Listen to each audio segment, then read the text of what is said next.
ധന്യനായ കർത്താവിന് മഹത്വം. യെശയ്യാപ്രവാചകന്റെ പുസ്തകം 49 അധ്യായം അതിന്റെ 23 വാക്യത്തിൽ ഇങ്ങനെ നമ്മൾ വായിക്കുന്നു: ഞാൻ യഹോവ എന്നും എനിക്കായി കാത്തിരിക്കുന്നവർ ലജ്ജിച്ചു പോകയില്ല എന്നും നീ അറിയും.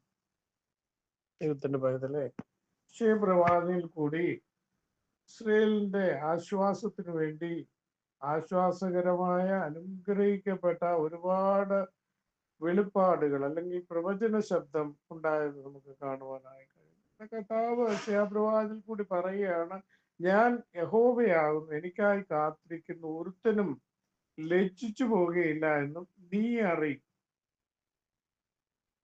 ദൈവത്തിന്റെ പൈതലെ, ദൈവത്തിന് വേണ്ടി കാത്തിരിക്കുന്നു. സങ്കീർത്തനത്തിൽ നമ്മൾ പലയിടങ്ങളിലും വായിക്കുന്നുണ്ട്, അവങ്കിലേക്ക് നോക്കുന്നവർ പ്രകാശിതരായിത്തീരും, അവരുടെ മുഖം ലജ്ജിച്ചു പോവുകയില്ല. തങ്ങൾ ഏകാഗ്രചിത്തന്മാരെ താൻ വലിവനെന്ന് കാണിക്കേണ്ടതിന് യഹോവയുടെ കണ്ണ് ഭൂമിയിലെമ്പാടും ഊടാടി സഞ്ചരിക്കുന്നു. എന്നിത്യാദി ദൈവത്തിന്റെ വചനങ്ങളിൽ കൂടി നമ്മൾ വായിക്കുകയും മനസ്സിലാക്കുകയും ചെയ്യുന്ന വചനഭാഗത്തോട് ചേർത്ത് ഈ വചനഭാഗം പഠിക്കുമ്പോൾ നമുക്ക് മനസ്സിലാകുന്ന ഒരു കാര്യമുണ്ട്. 100% ദൈവം മുമ്പാകെ ഒരു വിഷയം അർപ്പണം ചെയ്ത് നീ അതിനുവേണ്ടി കാത്തിരുന്നാൽ നീ ലജ്ജിച്ചു പോകും. ഞാൻ ലജ്ജിച്ചു പോകും, സർവശക്തനായ ദൈവയുടെ ആക്കുകയില്ല. ചില കാര്യങ്ങൾക്ക് അല്പതാമസം ദൈവം വരുത്തുന്നതായി നമുക്ക് പലപ്പോഴും കാണുവാനായി കഴിയും. പക്ഷെ ദൈവത്തിന്റെ പ്രവൃത്തികളെ, ദൈവത്തിന്റെ ഉദ്ദേശങ്ങളെ, ദൈവത്തിന്റെ പ്രവൃത്തിക്ക് മുമ്പുള്ള ദൈവത്തിന്റെ അതിന്റെ പിന്നിലുള്ള ഉദ്ദേശങ്ങളെ ചോദ്യം ചെയ്യുവാനായി നമുക്കൊരിക്കലും ആവതില്ല. നമ്മളത് ചെയ്യുവാനായി പാടില്ല. അത് ദൈവനിഷേധമാണ്. ദൈവത്തിന് അത് ഇഷ്ടമല്ല. കാരണം നമ്മൾ ആഗ്രഹിക്കുന്നു, നമ്മുടെ ആവശ്യങ്ങൾ അറിഞ്ഞ് നമ്മളെ ഓരോ ദിവസവും മരുഭൂമി യാത്ര, നമ്മുടെ പിതാക്കന്മാരെ മരുഭൂമി യാത്രയിൽ നടത്തിയ വിധങ്ങളെ നമ്മൾ ഓർത്തുകൊള്ളണം. പല കൂട്ടങ്ങളുടെയും പ്രസംഗങ്ങളൊക്കെ കേട്ടിട്ടുണ്ട്. നീ രാജാവാണ്, അബ്രഹാമിനെ പോലെ നിന്നെ അങ്ങ് അനുഗ്രഹിക്കും, നിനക്ക് വലിയ വലിയ നന്മകൾ വെച്ചിട്ടുണ്ട്. ദൈവത്തിന് വേണ്ടി ഇതൊന്നും അല്ല. നമ്മുടെ ആത്മാവിന്റെ രക്ഷയ്ക്ക് വേണ്ടി ഉള്ളത് സ്വർഗീയ ദൈവം കരുതിയിട്ടുണ്ട്. അത് തന്നെയാണ് നമ്മുടെ ജീവിതത്തിലെ ഏറ്റവും വലിയ ആനന്ദകരമായ ജീവിതാനുഭവം എന്ന് പറയുന്നത്. നിത്യത. അത് കഴിഞ്ഞിട്ടുള്ള സമ്പാദ്യങ്ങൾ മാത്രമേ ഉള്ളൂ ഈ ലോകത്തിലുള്ളത്. ഈ ലോകത്തിലെ സമ്പാദ്യം ഏറെ ആയാലും 70 അല്ലെങ്കിൽ 80 ഇതുകൊണ്ട് തീരുന്നതാ. 50 കഴിയുമ്പോൾ നമുക്ക് ലോകത്തിന്റെ സകലതും മടുക്കുവാൻ്റെ കൊണ്ടിവിടെയാവും. പിന്നെ നമുക്ക് എന്താണ് ഈ ഭൂമിയിൽ നിന്ന് ലഭ്യമാകുവാനുള്ളത്? ഒന്നുമില്ല, നിത്യത. അത് പിന്നെ നമ്മുടെ ഓട്ടം നിത്യതയ്ക്ക് വേണ്ടി ആയിരിക്കണം. നിത്യതയ്ക്ക് വേണ്ടിയുള്ള ഓട്ടം തുടങ്ങേണ്ടത് എപ്പോഴാണ്? ചിലരെ കണ്ടിട്ടുണ്ട് 60 വയസ്സിന് ശേഷം അവർ വിശുദ്ധരായി തീരുന്ന അനുഭവം നമുക്ക് കാണുവാൻ കഴിയും. അതുവരെയും ഇല്ലാത്ത ഒരു പ്രത്യേക വിശുദ്ധിയെ കുറിച്ച് പിന്നെ അവർ പ്രസംഗിക്കാൻ തുടങ്ങുക. ഈ വിശുദ്ധിയെ കുറിച്ച് പ്രസംഗിക്കുന്ന ആ വ്യക്തിയോട് ഒരുപക്ഷെ ഞാൻ അങ്ങനെ ആ പ്രസംഗം കേട്ടിട്ടുണ്ട്, ചിലർ സാക്ഷ്യം കേട്ടിട്ടുണ്ട്, സഭയിലൊന്നും വിശുദ്ധിയില്ല, വിശുദ്ധി വേണം. ഒരു 40 വയസ്സുള്ളപ്പോൾ അല്ലെങ്കിൽ ഒരു 30 വയസ്സുള്ളപ്പോൾ ഈ വിശുദ്ധിയെ കുറിച്ച് ചിന്തിക്കുകയും വേണ്ടായിരുന്നു, പ്രസംഗിക്കുകയും വേണ്ടായിരുന്നു. 60 വയസ്സ് കഴിഞ്ഞപ്പോൾ പിന്നെ വിശുദ്ധിയെ കുറിച്ചാണ് ചിന്തയും പ്രസംഗവും.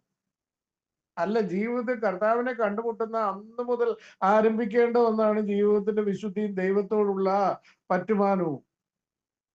ദൈവത്തിങ്കൽ ആശ്രയിക്കുന്ന ദൈവത്തിന്റെ നമ്മൾ പലരുടെയും ജീവിതത്തിൽ ശ്രദ്ധിക്കുമ്പോൾ കൂടുതൽ കാര്യം തന്നെത്താനെ അങ്ങ് ചെയ്യുകയാണ് ചെയ്യുന്നത്. ദൈവത്തിൽ ആശ്രയം വെക്കുകയോ ദൈവത്തിൽ അർപ്പിക്കുകയോ ചെയ്യുന്നില്ല.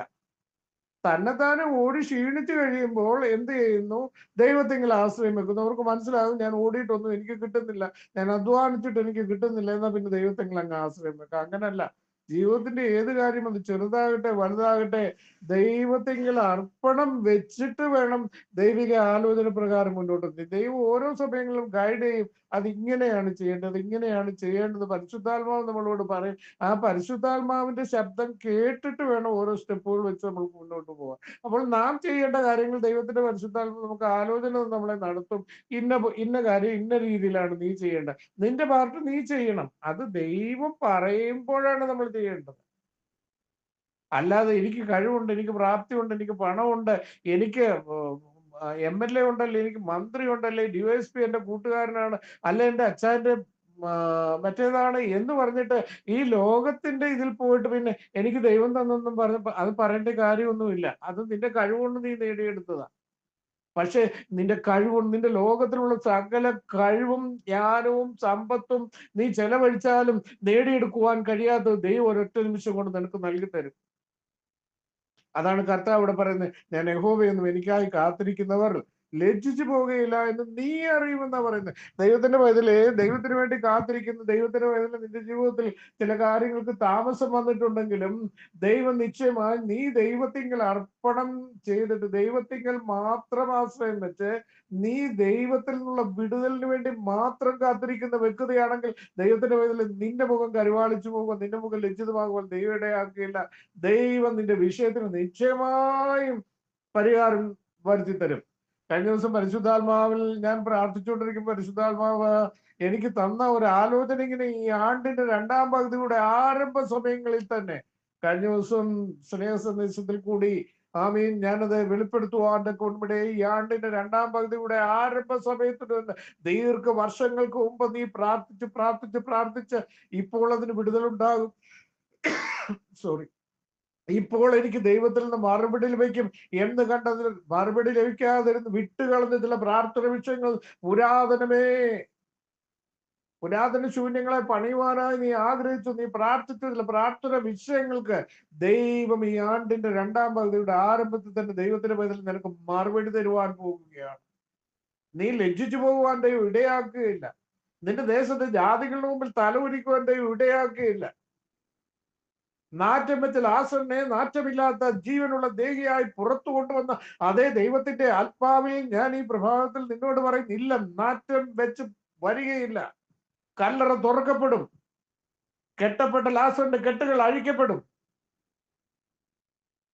ജീവനുള്ള ദേഹിയായി തേജസ്സോട് ബെഥാന്യ മുഴുവൻ ആമീസൂത്രം സുഗന്ധം ആമീസൂത്രം പരക്കുന്ന വർത്തമാനവുമായി ലാസറിനെ ദൈവം പുറത്തു കൊണ്ടുവന്നതുപോലെ ഈ ദിവസങ്ങളിൽ നാറ്റം വെച്ചു പോകും, നാറിപ്പോകും. പുറം ലോകം അറിഞ്ഞാൽ ഈ വിഷയം പുറം ലോകം അറിഞ്ഞാൽ വലിയ നിന്ദയാകും, അപമാനമാകും എന്നോർത്ത് ഭയന്ന് വിറച്ച് ഭാരപ്പെട്ട് കണ്ണുനീരൊഴുക്കി ഓരോ ദിവസവും തള്ളി നീക്കുന്ന ദൈവത്തിന്റെ പൈതലെ, ദൈവത്തിന്റെ ആത്മാവ് നിന്നോട് വ്യക്തമായി പ്രഭാതത്തിൽ അരുളി ചെയ്യുകയാണ്, ഇല്ല, ഞാൻ യഹോവയെന്നും എനിക്കായി കാത്തിരിക്കുന്നവർ ലജ്ജിച്ചു പോകുകയില്ല എന്നും നീ അറിയത്തക്കവണ്ണം നാറ്റമല്ല സുഗന്ധം വ്യാപരിക്കത്തക്കവണ്ണമുള്ള ദൈവത്തിന്റെ അത്ഭുതത്തിന്റെ കരം ദൈവം നിന്നെ കാണിക്കുവാൻ പോവുകയാണ്. നിനക്ക് വിശ്വാസമുണ്ടോ?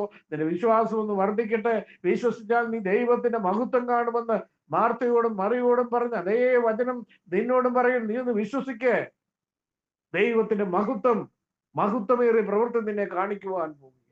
നീ ഏത് വിഷയമോർത്താണ് ഭാരപ്പെട്ട് കണ്ണുനീരൊഴുക്കി ഭയത്തോടു കൂടി ഇരിക്കുന്നത്? നിന്റെ ഭയത്തെ മാറ്റി, നിന്റെ നടുക്കത്തെ മാറ്റി തേജസ്സോടെയുള്ള ദൈവത്തിന്റെ പ്രവൃത്തിയുടെ മുമ്പിലാണ് നീ ആയിരിക്കുന്നത്. ദൈവത്തിന്റെ പരിശുദ്ധാത്മ പ്രഭാതത്തിൽ നിന്നോട് ആലോചന പറയുകയാണ്. എത്ര പേർക്ക് വിശ്വസിക്കുവാൻ കഴിയും? ദൈവത്തിന്റെ രക്ഷയ്ക്ക് വേണ്ടി കാത്തിരിക്കുന്ന ദൈവത്തിന്റെ പൈതലിനെ ലജ്ജിക്കുവാനോ തലകുനിക്കുവാനോ ദൈവം അനുവദിക്കില്ല. ഞാൻ യഹോവയെന്നും എനിക്കായി കാത്തിരിക്കുന്നവർ ലജ്ജിച്ചു പോകുകയില്ല എന്നും നിന്റെയും എന്റെയും ജീവിതത്തിൽ ദൈവം ഈ 2025 ആരംഭത്തിലെ 6 മാസം കടന്നുപോയി. അടുത്ത 6ാമത്തെ മാസം കഴിഞ്ഞ് 7ാമത്തെ മാസത്തിലേക്ക് കടന്നു വന്നിരിക്കുന്ന ദൈവത്തിന്റെ പൈതലെ 6 മാസം കൂടെ നിന്റെ മുമ്പിലുണ്ട്. ജീവിതത്തിൽ ഏറ്റവും നീ ബുദ്ധിമുട്ടേറിയ വൈഷമ്യമേറിയ ഘട്ടം നീ തരണം ചെയ്ത് കഴിഞ്ഞു. നീ തകർന്നു പോകുവാൻ ദൈവം ഇടയാക്കിയില്ല കേട്ടോ. നീ നിന്ദിക്കപ്പെടുവാൻ, നീ ഭയപ്പെട്ടതുപോലെ നിന്ദിക്കപ്പെടുവാൻ ദൈവം ഇടയാക്കിയില്ല കേട്ടോ.